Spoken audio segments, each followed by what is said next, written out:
What's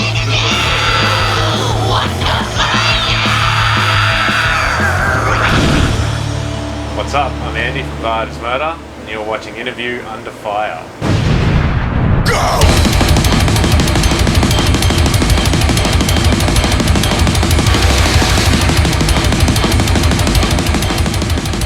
Andy, man, I want to welcome you to Interview Under Fire.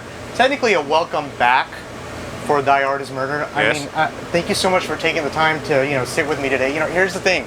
It's an exciting time. Here we are doing what we love, and I feel like since the doors have opened up at these venues, I've done maybe 3 or 4 of these in-person interviews. I mean, overall I've done maybe over 500 interviews, but since the doors have opened up within the last 6 months, I mean, I didn't have this feeling before, but it's like, as I'm sitting here talking to you, it feels like the first time again. Do you have that same feeling stepping out on the stage again? I know it's been a couple years, but it's like... Yeah, it's super weird. The first show, all of us, the show was great.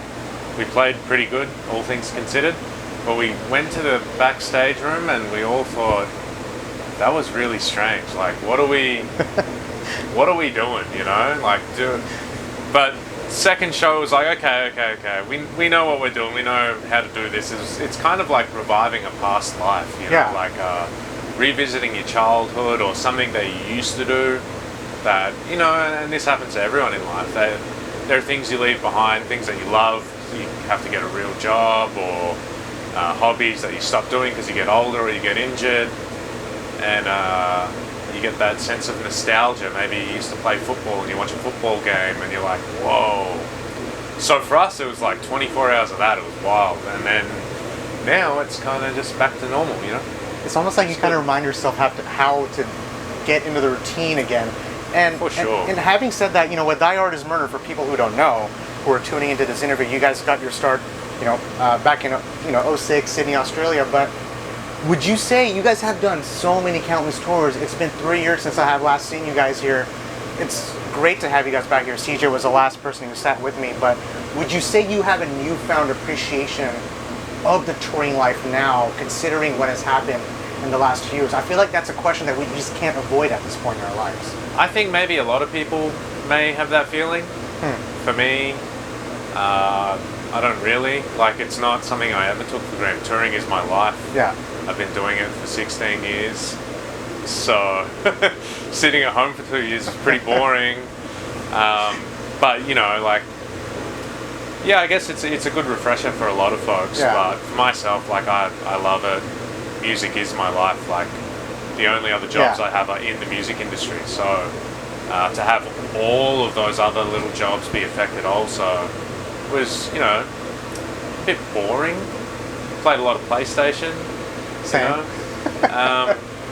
But yeah, for sure, there's a lot of reinvigoration, I think, in a lot of the guys that I know and that have missed it. Here's the thing, Andy. So I follow you on social media, right? So it's been a long time coming. I've been wanting to get you on my show for a while. Yeah. I followed your social media posts for the last couple of years. You would post pictures of you cooking, and it's like, man, I hate this shit. I'm not a cook, but here I am. Look at this Instagram post. I gotta make a post about something. Yeah. It's like you're getting removed from your daily life. That's why I like to ask questions like that, because Sure. I mean, a lot of people have shown their true colors in the last couple of years, unfortunately. I'm sure you've seen the same thing here in the States, but it's like it is almost like a rebirth for maybe not even only yourself, but even for your bandmates.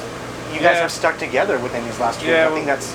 We for sure have, There's a lot of great rebirths. There's been a lot of consolidation in the music industry. I didn't mean to interrupt you, but what's I like to ask about the things that you can take forward with you since the pandemic started. Is cooking one of them? Did you learn to I took up baking the first couple of months. I never baked anything before, and after April and May hit of 2020, I'm starting to find myself cooking again. What did you find yourself I'm actually good at this. I cooked for a job when I was in college, so it's a thing that I've done for a long time, 20 years. So no, it's not like I was starting from scratch learning how to cook. Yeah. It was one of my first passions, so being able to have that creative outlet for me at home without being able to play music was a cool one, I could spend a whole day just cooking for my wife. Yeah. And that's, you know, it keeps your brain engaged. A lot of people get stressed out about cooking. I say, don't get stressed out about cooking. Like, you gotta eat. There's no rush. Take your time and enjoy yourself. So, yeah, no, definitely lots of cooking, lots of PlayStation. These are things that I always do anyway. Keeping up with your guitar chops, were you able to do that? No, I didn't really do that. Really? You know, it's funny. Your friend over Pat Sheridan. Shout out to Pat, by the way, from Fit for an Autopsy. He loves, man. Of course, you keep up with this Instagram post.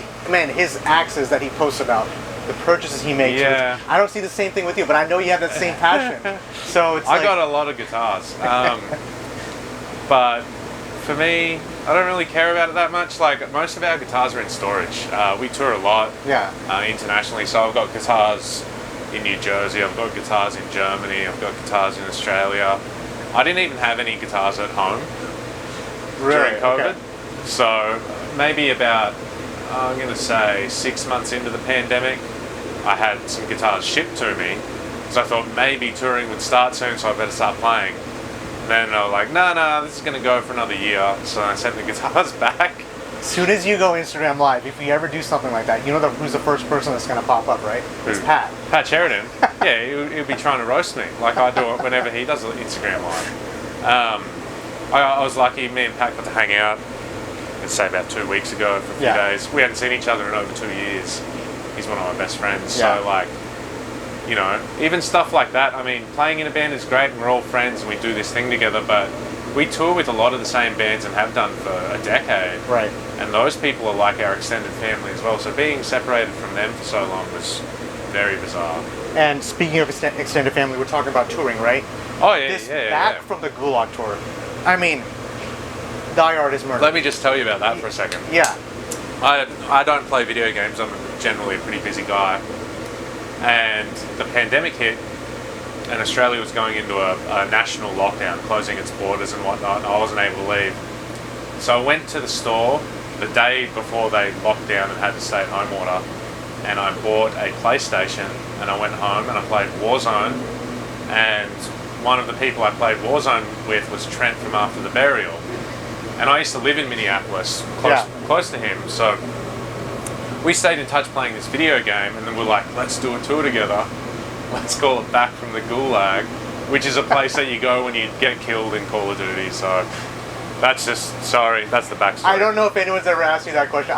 No one knows. I was like, should I even ask about what that even means? People were saying it was about Russia and stuff, and we're like, geez, it has nothing to do with that. Bro, I saw the flyer and I was like, this is great.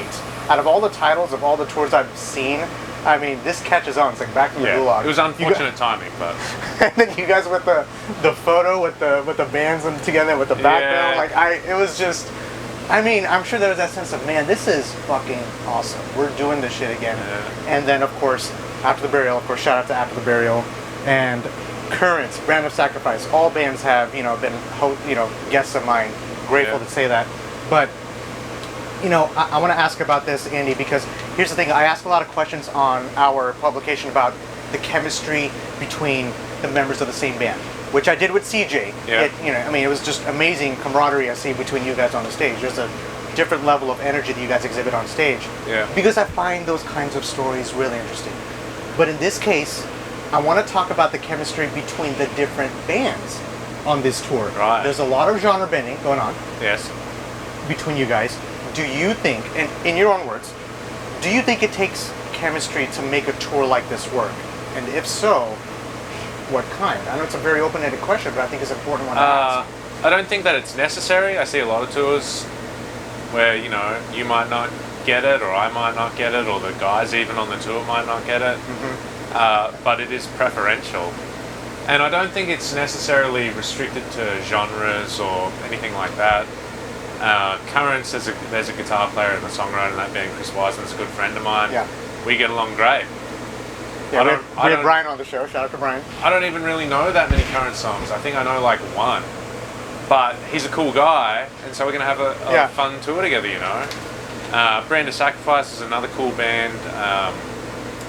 Very new, exciting, hip. So it's nice to have like, a band representing more the style of music that we play And I think Currents maybe is like slightly more in line with After the Burial. So it's like a bit of a mishmash of, you know, the heavier end of the spectrum and the more, I don't want to say accessible and say like that their music's not as cool. They're super cool bands, but they're, you know, more like on the metalcore end of the spectrum. We're trying to push the more death metal approach of the spectrum. So, you know, if it was a tour with After the Burial and us and 3 death metal bands, it'd probably be a bit weird.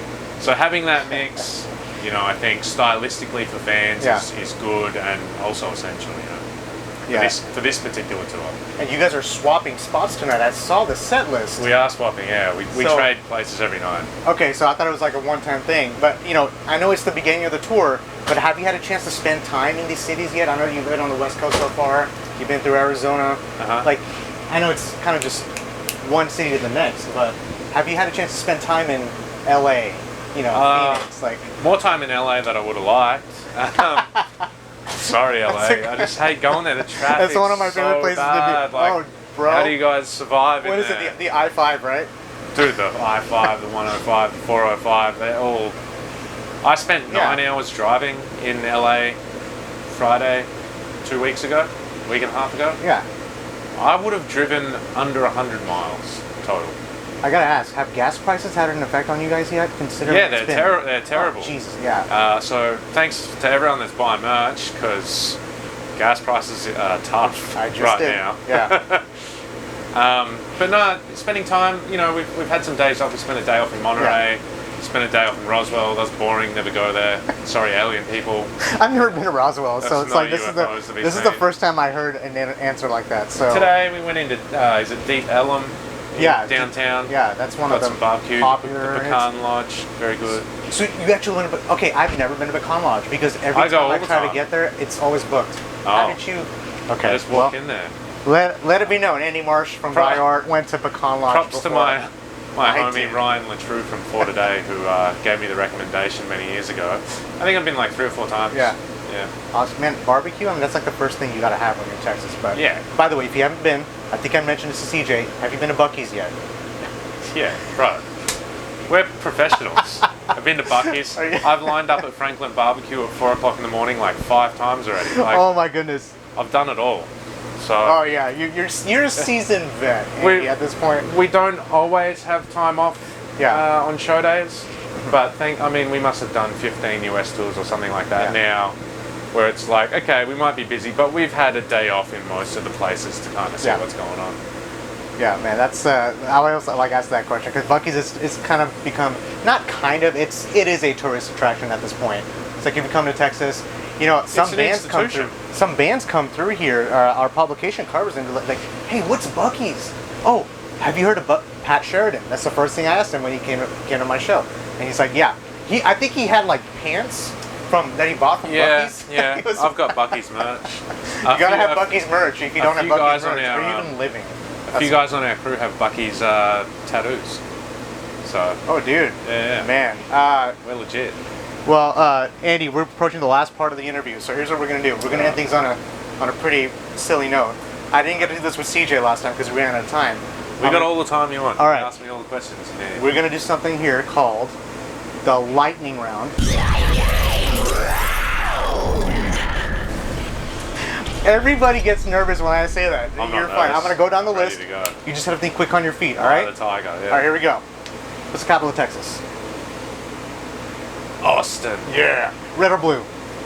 Blue. Vegan or meat? Meat. Coffee or tea?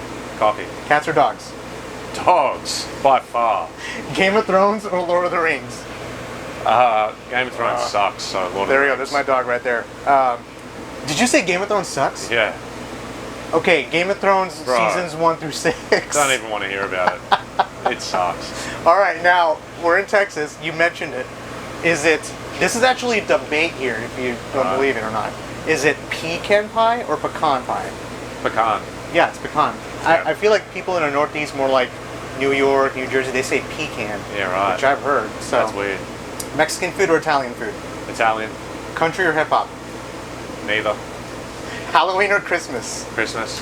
I think I know this. I don't think I know this answer. I'm gonna ask it anyway. LA or New York? New York, baby. Oh yeah. All right. Are tomatoes a fruit or a vegetable? These get ridiculous. They are a fruit. If you were to spend one day, think about this one. If you were to spend one day in the world of the last video game you played, where would you be, and would you survive? Rebirth Island, baby. 2.0 KD, let's go. Me is Elden Ring. I would die over and over. Man, that game took. I had to put that game away because it was literally just taking up my life. All right, who would you pick to play yourself in a movie? Keanu Reeves. Hey, you didn't think about that. He's Hawaiian. I'm Hawaiian. I'm looking at the man. You Yeah, got it, Andy. All right, if Voldemort offered to give you a hug, would you accept? Ralph Fiennes is banging, so yeah, I would take that. Hey, you can change Tom Riddle's world, right? All right. Would you rather be able to speak every language in the world or be able to talk to animals? Speak every language in the world. Yeah. I've had a guest who say, well, I can talk to my dogs, cats. My dog's going to be like, rope. Give me rope. Give me food. All right, last one. There's a time machine in front of you, Andy.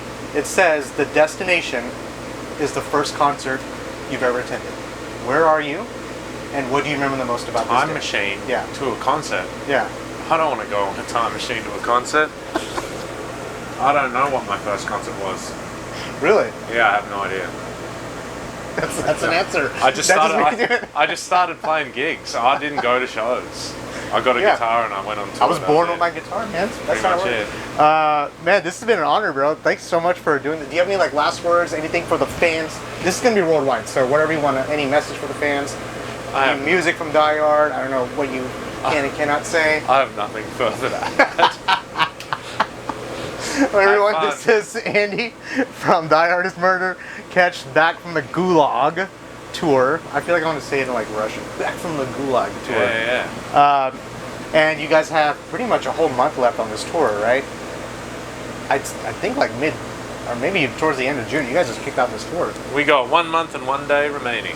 Take it all in, man. There you go. Andy from Die Hard, man. I appreciate it. No worries. Awesome.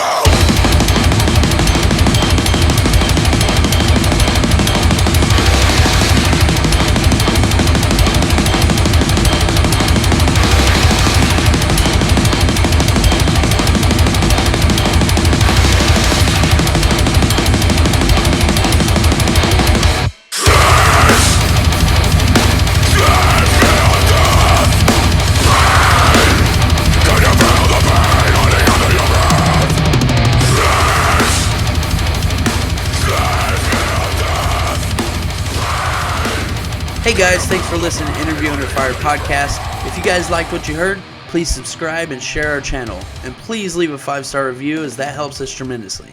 If you'd like to check out more, visit www.interviewunderfire.com or our social media channels on Facebook, Instagram, and YouTube. And finally, we want to thank you all for the support you've been giving us. Keep it burning.